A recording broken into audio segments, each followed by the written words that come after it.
Hi YouTubers, it's Nate coming back to you. The trap is finished. The twitch up snare is complete for the most part. I just want to go ahead and go over that with you, show you how it works and how it's set up. So this platform is completely finished. There's sticks that are tied to the main beams, which is this one, and that third one, which is right there. And then there's one more main, which is right here. So that's 4. There's not one on the bottom, okay? Then there's a bunch of twigs interlaced between those, and then there's smaller twigs put on top, leaves put on top of that. The reason why it's like that is so there's more surface area. If an animal's foot touches this, it's not going to fall through. It's going to stay sturdy, it's going to stay strong, and it also makes this more of a hair trigger.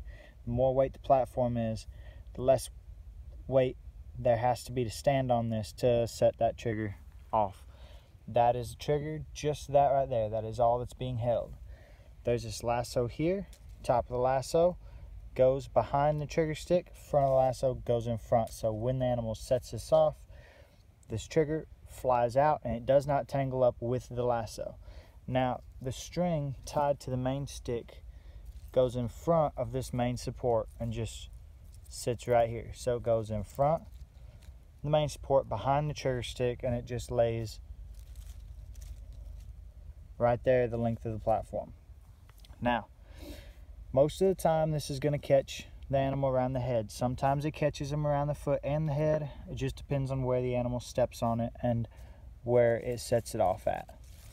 So what you don't want is a twig to get caught between the animal and the lasso, so make sure your placement of this as well, because anything that can stop the animal from being choked to death is not a good thing. You want it to be quick, fast, in a hurry. You want it to be a quick death. You don't want it to suffer. So as you can see, one main support drove into the ground, support connecting the two that's drove into the ground, and then it tied to this branch, which is on that limb, which is going to snap up. So I told you guys that a pine cone most likely would set this off. So this is a small little pine cone. Let's see if it sets it off. Just curious speaking, I'm going to stand back because I don't want that trigger stick to come hit me in the face when it flies off. So let's see how sensitive this trap is. Let's see. Okay, that didn't work out well. So let's see if I can do it just right. Okay, so the pine cones here are awful small, so those apparently will not work for this. So you guys will get to see the stick, the lasso actually catch the stick, see what happens. Just like that. Boom, bada, bing. Not difficult. And it's going to hold the animal right there, but as you saw, it actually tightens down on there just like that. So you can see that the line is relaxed, but the animal's still not going nowhere.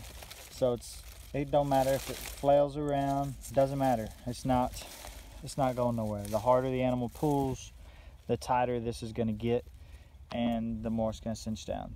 So I mean, that's basically how this trap works. And as you can see, the platform just fell down.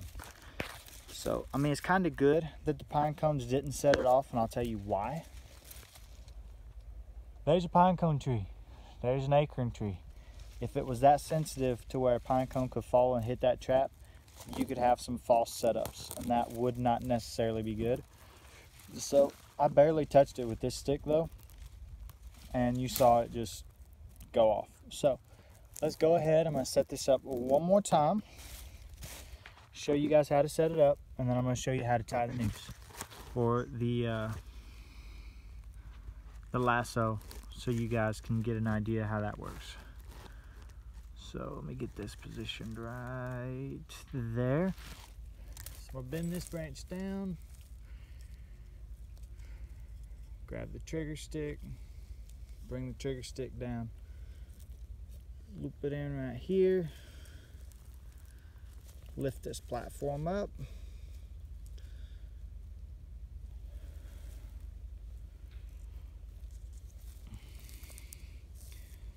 pull this back out, And again,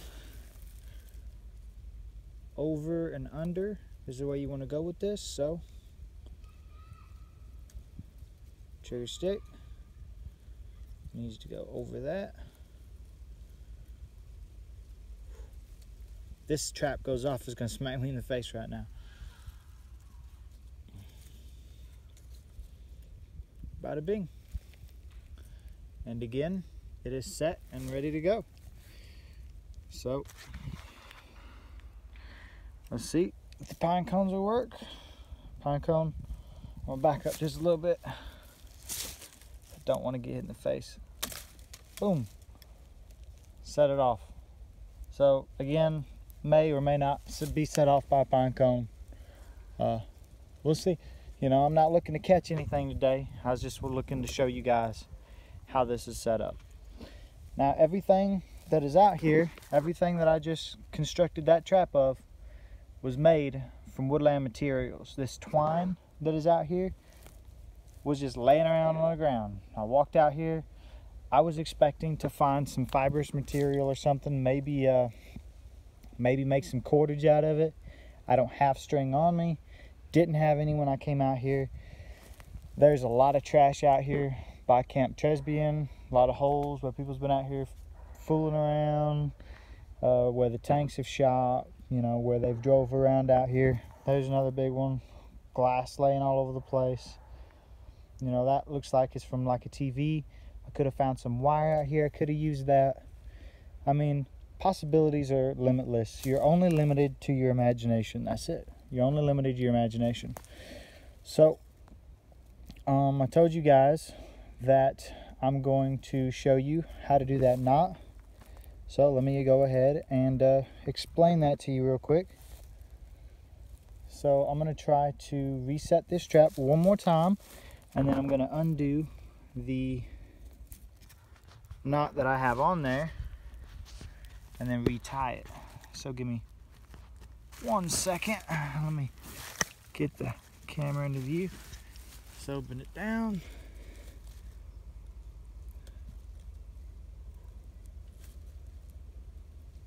Set it in place. I don't want it to come back and hit me in the face while I'm showing you guys this. So I'm gonna go ahead, untie the knot. That's what I'm doing right now.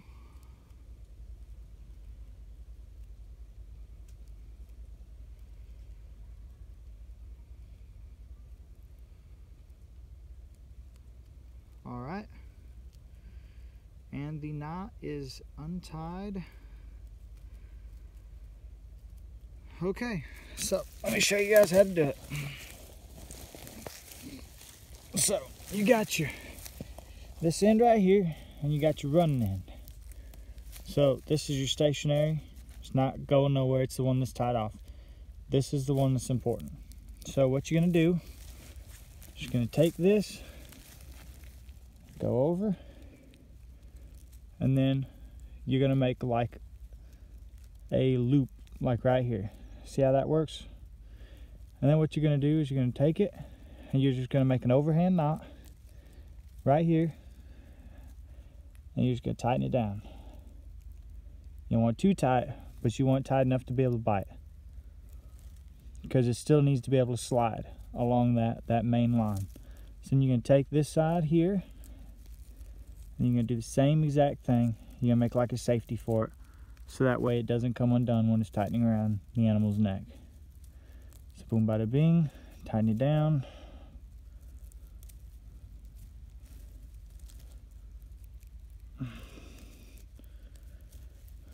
Just like that. And now that's it. That's what you got. You got a little bit of excess, but it ain't no big deal. So that's it. That's your loop that you want. You're gonna make your loop big.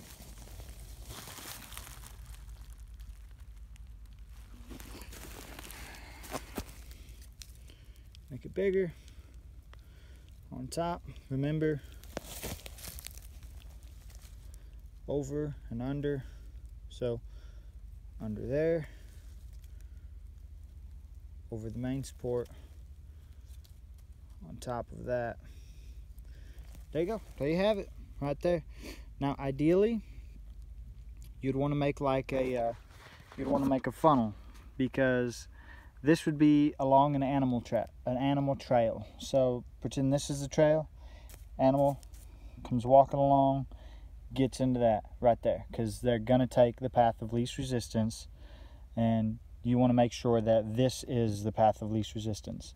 So you take logs and you could stack up on the side out here to where they would have to climb over the logs to get around it. On this side, you do the same thing. I mean, you could even put bait behind this if that's what you wanted to do, but you'd need to make sure you put a back wall so that way the animal couldn't come from the opposite direction and eat the bait. So you'd want to make sure that the bait was covered from that direction, so that way the only way to get to the bait would be to come up through here and to get to it that way. So in a survival situation, these traps like these are very effective. I've caught lots of things on them in the past. I've caught cats, feral cats, so you know, I'm not out there catching my neighbor's cat most of the time. I've caught squirrels, rabbits. I've caught a raccoon one time. It was pretty rough when I caught the raccoon. They are pretty aggressive and very upset whenever they are caught like that. You gotta be careful, because this trap usually kills. It usually will snap the neck or it'll strangle them to death. But for bigger animals like raccoons and possums, it's just enough to hold them there. So when you walk up on them, when you check your trap, a lot of times you've got a pretty upset critter on your hands. You need to make sure you're ready to dispatch that and deal with it if you do find it. But guys, that's pretty much it. If you like these videos, you want to see some more traps, go ahead, like and subscribe, share these videos. I'd like to do some more for you guys, but go ahead and you know, tell me what you think. Leave me a comment in the bottom, and I'll be getting back up with you guys a little bit later. You guys have a good one. Bye bye.